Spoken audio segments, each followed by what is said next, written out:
So, I was thinking about the distinction between knowledge and belief.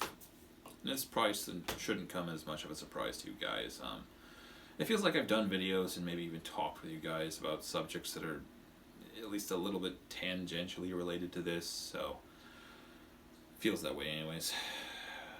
So what's the distinction there, and why is it important? I'm going to try to describe this without using the words themselves, because I think that's not allowed. But it's really hard because these are really fundamental terms. It feels like knowledge might be essentially boiled down to the idea of observation, right? The observation of a fact or a reality that exists externally, right? Or internally for that matter, maybe. But it basically just boils down to observation, whereas belief tends to involve indirect reasoning. And I think this distinction is important because, well, they are very different, but also because of the relative risks involved in either methodology, right? So it feels like it's almost axiomatic that the more factors you get involved with the thing, the more risky that thing becomes, the harder it becomes to calculate, and the more, I guess, the more likelihood of something going wrong, put it that way. It's harder to plan for eventualities. Point being, with regards to observation / knowledge, there are risks involved. But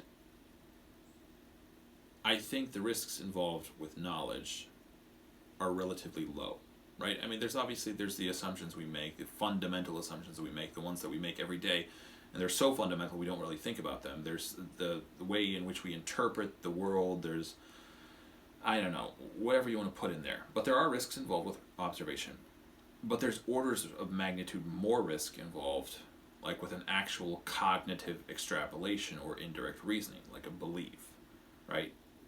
With regards to belief, it's not only the risks involved with observation, but it's stacked on top of that, it's the fact that you might be operating on incomplete knowledge, the fact that you might have judgmental biases that you don't yet know about, right?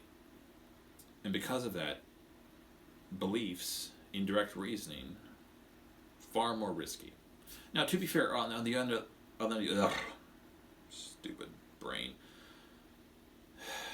stupid facial. All right, on the other end of this, there's a thing you would maybe call operational certainty. That if you act on a belief for long enough and it works, okay, well, you can be pretty certain as to whether or not that works.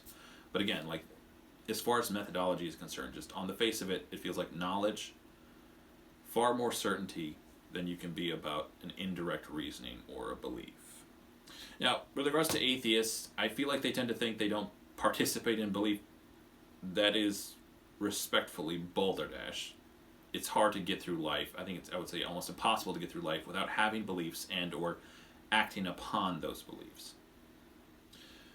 Alright, thanks for watching. If you liked the video, please press the like button, subscribe, and leave a comment if you want to.